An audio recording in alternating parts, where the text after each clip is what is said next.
O que é uma lente gravitacional, pessoal? Basicamente, é um amontoadão de massa. Costuma encontrar massa amontoada no universo em grande escala, assim, ou em galáxias isoladas, mas tem que ser galáxias muito, muito grandes, ou em grupos de galáxias, tá? O que é bem mais comum. Além da massa da própria galáxia que a gente está vendo numa imagem, que a gente vê numa imagem, a gente vê esse efeito, esse fenômeno acontecendo, né? Aqui no centro a gente tem uma galáxia massiva, muito pesadona, com muita massa, e a gente vê ela. E a gente vê também esse arco, que é a imagem de uma galáxia que está muito, muito atrás, deformado. Tá? Eu vou voltar a falar sobre isso a seguir. O que eu queria enfatizar é que, frequentemente, no meio a gente vê a galáxia culpada por produzir a lente gravitacional. Tá? Pode ser uma, ou pode ser duas, pode ser três, ou pode ser muitas, um grupo, tá? E o que a gente não vê junto com ela é a matéria escura associada a ela. O universo, como vocês talvez já saibam, se não sabem, vou alertá-los, né, aqui. O universo é constituído principalmente por matéria escura. Aqui nessa região central, a gente vê as galáxias produtoras da lente.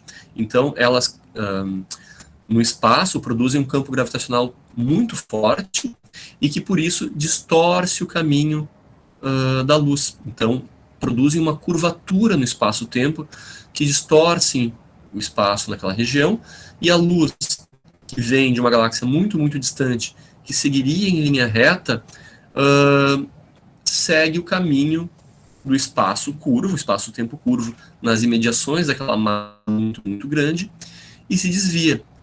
Tá?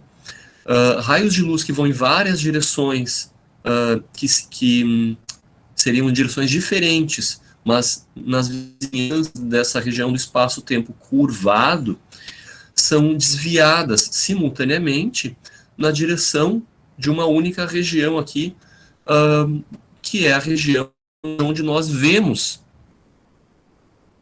essa galáxia, né? Então, a linha reta até a galáxia seria esse caminho aqui, que passa por dentro dessa região, que tem uma concentração de matéria muito grande. E quando nesse feliz caso em que nessa direção lá tem uma galáxia chamada galáxia de fundo, tá? Bom, a luz que vem dessa galáxia de fundo e que passa nas imediações dessa região do espaço-tempo, que está curvado pelo efeito gravitacional dessa concentração muito grande de massa, que é a massa ordinária, massa regular, chamada matéria bariônica, né?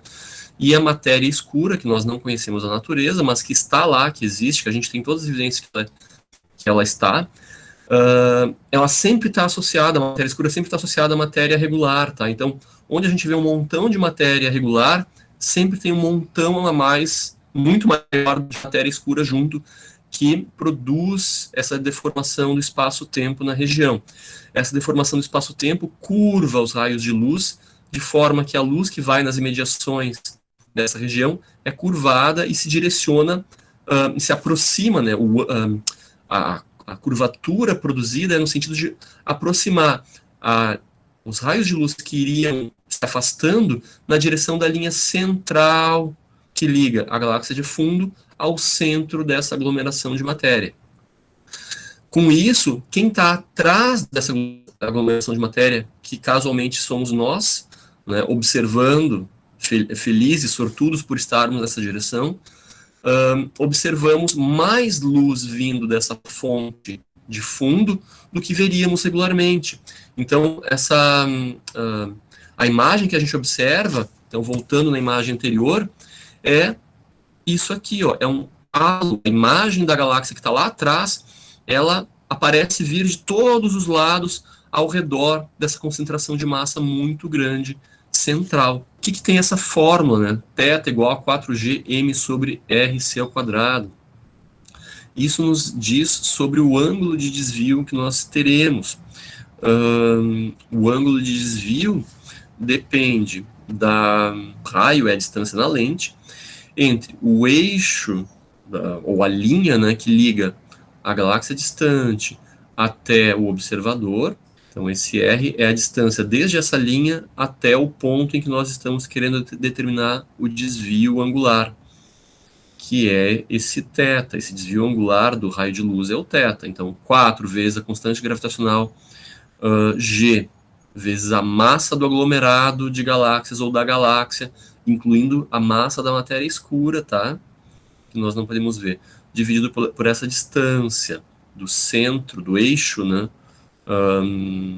Que liga o observador até a galáxia distante. Então, a distância desse eixo até o ponto em que nós acreditamos que o raio de luz esteja passando, em que nós observamos, na verdade, o raio de luz passando, né? Dividido pela velocidade da luz ao quadrado. Bom, essa fórmula me permite calcular justamente esse desvio. Esse desvio foi calculado em algumas situações muito familiares e conhecidas. E no caso, a primeira vez que se mediu esse desvio foi justamente para um caso muito familiar e conhecido, que é o desvio da luz das estrelas, que são vistas passando bem pertinho do Sol. Tá? Então, imaginem que nessa figura do lado esquerdo teria uma estrela bem distante. No lugar dessa massa central, a gente imagina que tem o Sol aqui, ocupando uma região meio central.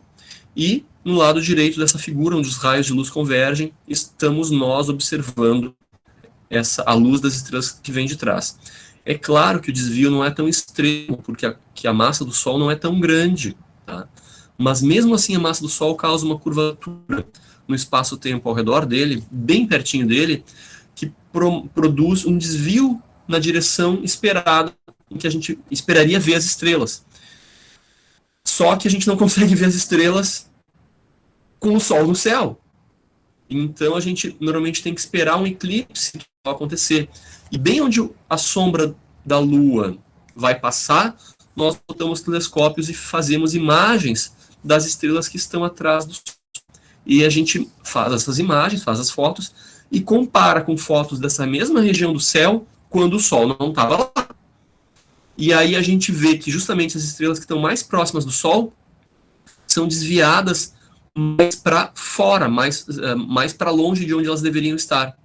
É justamente esse desvio do raio de luz, dos raios de luz que vieram dessas estrelas e que foi desviado por um certo ângulo para mais dentro, mais para dentro da linha que une, né, o observador ao alvo, né, lá no fundo, e que faz com que a imagem da estrela pareça mais afastada do que deveria. Então a gente compara essas imagens feitas com o Sol ali e sem o Sol ali e vê que as estrelas estão em posições diferentes. Quanto mais afastado do Sol na imagem as estrelas estão, menos é esse desvio. E a gente compara com a previsão feita por essa fórmula, essa exata fórmula, e dá certo. Tá certo? Então, isso foi feito pela primeira vez em 2019, e isso aqui é um produto da teoria da relatividade geral do Einstein, e foi feito em 2019 pela primeira vez como uma das comprovações, né, um dos testes da teoria da relatividade geral, da gravitação do Einstein. Né, a relatividade geral é a teoria de gravidade do Einstein. Né, e confirmou a previsão da teoria. Esses exemplos são tirados a partir de imagens do Hubble e mostram vários casos em que isso acontece, tá? Sempre no meio tem uma galáxia meio amarelinha. Por que sempre a galáxia do meio é amarelinha e a do fundo, e que aparece, né, deformada, é azul? O que acontece é que as galáxias com mais massa no nosso universo tendem a ser elípticas, e as galáxias elípticas, elas já passaram por, a gente acredita, né, que elas tenham passado por um processo de exaustão do gás, que está associado também a uma certa evolução dela. Essa evolução leva ela a não ter mais gás para formar estrelas, então tudo que ainda sobrou nela são as estrelas formadas há muito tempo, quando ela ainda tinha gás para formar. Como as estrelas, à medida que envelhecem, não é que as estrelas, à medida que envelhecem, é que como as estrelas que mais duram na galáxia são mais frias e têm coloração então puxando para o amarelo, para o vermelho, são as que predominam nessas galáxias. As estrelas jovens, elas morrem rápido. As estrelas, olha, as estrelas de alta massa, elas têm curta duração. Elas têm uma duração de poucos milhões de anos. Então elas rapidinho desaparecem.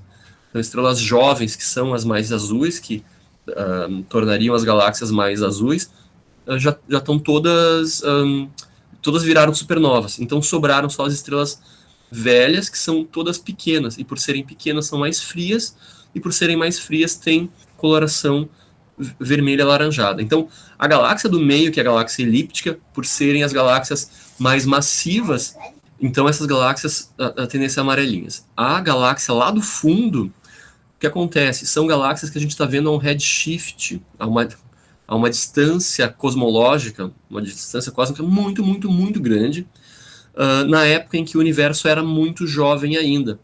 Então, nessa época, não existiam galáxias velhas ainda. Só existiam galáxias jovens, galáxias com muito gás para produzir estrelas. Então elas tinham conteúdo de estrelas jovens, ou seja, e que, portanto, ainda tinham estrelas com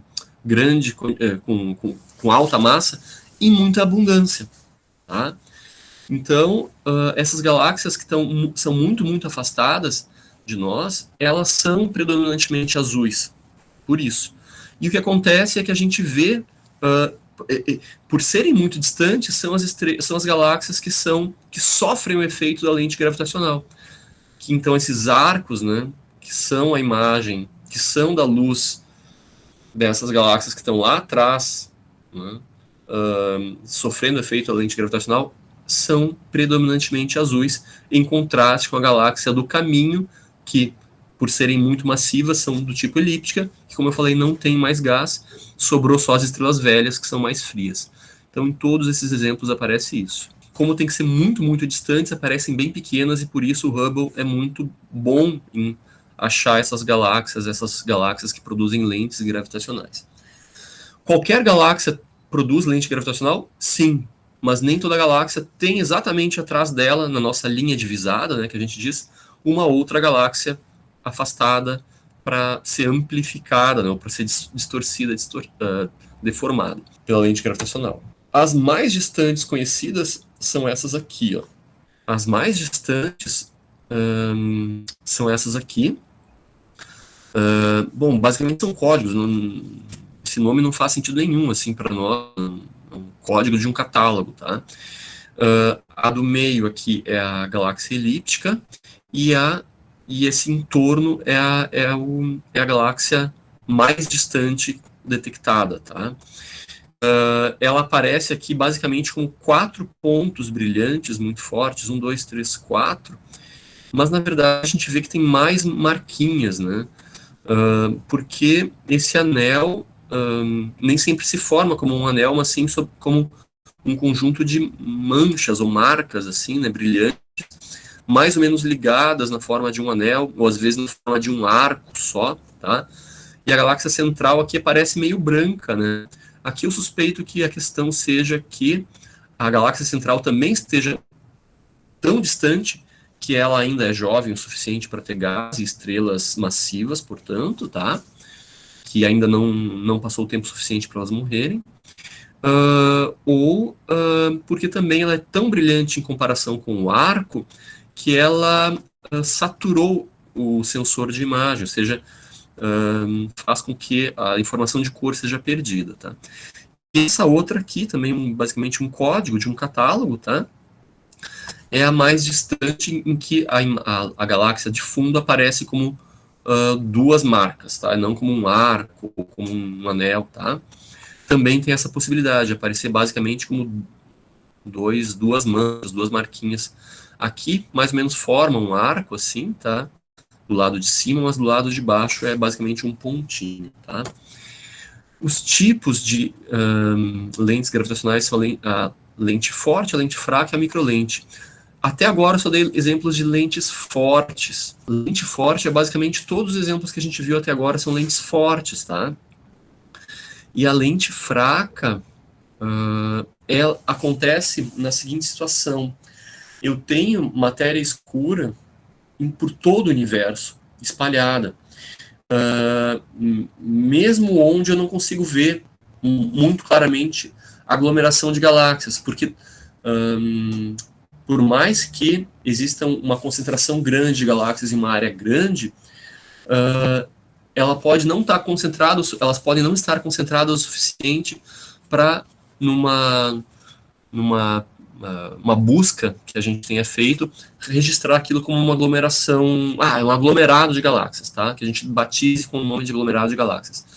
Mas, em grande escala, a gente tem ali uma aglomeração de galáxias, a gente pode até reconhecer isso, e por trás, que a gente não vê, misturado junto, tem matéria escura em quantidade enorme, produzindo deformação no espaço-tempo que vai desviar os raios de luz.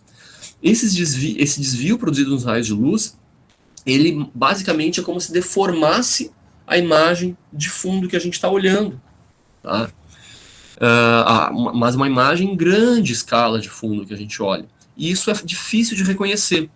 Então, nesses casos, para lentes fracas, que são produzidas pela distribuição de matéria escura em grande escala, a gente tem que usar estatísticas, métodos estatísticos. Olha um monte de galáxias, faz um mapa de vários graus por vários graus, de todas as galáxias daquela região, vê se tem tendências de concentração, de deformação na imagem delas, predominante.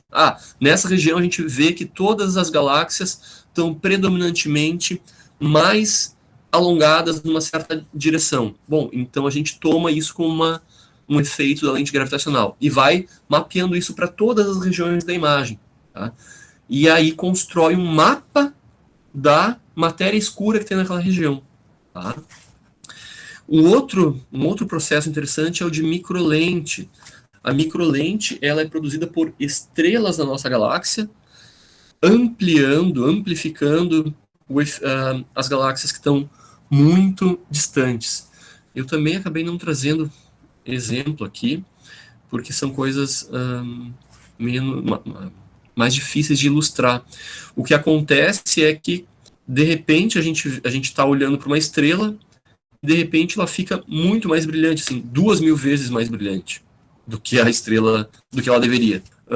E o resultado, o causador disso é que ela passou na frente de um quasar lá no fundo que eu não estava vendo, ou de um quasar muito fraquinho. O quasar é uma galáxia dos primórdios do universo, tá?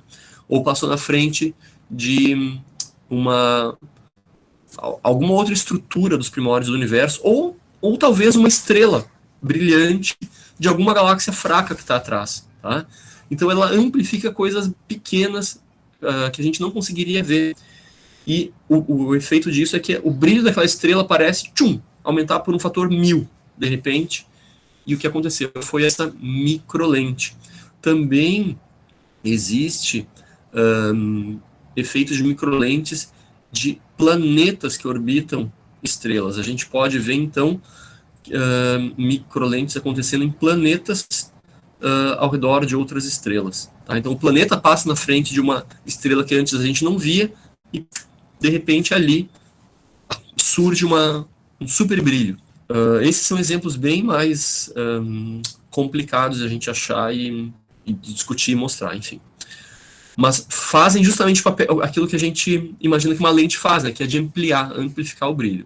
Eu vou trazer por fim aqui, isso aqui, popularmente a gente chama de Markarian's Chain, cadeia de Markarian, tá? É um grupo de galáxias muito grande. Quando olho para isso aqui, eu vejo algumas coisas que me parecem ser lentes gravitacionais, mas eu nunca fui atrás.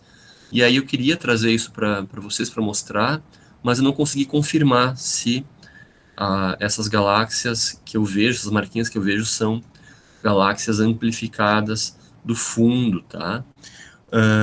Eu vi alguém se referindo nessa foto justamente, a esse par aqui, ser uma galáxia de fundo, ou arcos de uma galáxia de fundo, que foi amplificada por essa concentração, por essas duas galáxias elípticas que estão aqui no caminho, mas pode não ser, tá? E também em regiões menores aqui, ó, também pode ser que algumas marquinhas como essa marquinha seja e tal. Mas eu me frustrei um pouco depois que eu vi que isso não aparecia claramente dito em lugar nenhum como sendo lentes gravitacionais. Eu jurava que achava que tinham lentes gravitacionais ao redor dessas... que existia esse efeito de lentes gravitacionais ao redor dessa imagem. De qualquer forma, é uma região muito linda do céu para fotografar. Eu vou procurar outras imagens dela aqui, ó, feita com telescópios profissionais, né? Se não me engano, aqui tem Hubble fotografando, tá? Essa é por astrofotógrafo, por fotógrafo amador, mas com equipamento muito bom. E aqui, ó, é um grupo de galáxias em que aparece isso também, pessoal. O que acontece é que a gente tem uma galáxia central muito, muito grande e várias outras, ó, essas redondinhas todas, meio amarelinhas que aparecem nessa imagem, são todas galáxias de um grupo só, enorme, que tem então muita matéria bariônica e muita matéria escura. E no fundo aparecem essas listrinhas aqui, ó. Essas listrinhas todas, pessoal, inclusive aqui, ó, isso aqui, são galáxias de fundo, azuisinhas como essas marquinhas que a gente está vendo aqui, ó, que foram ampliadas e viraram umas coisas enormes.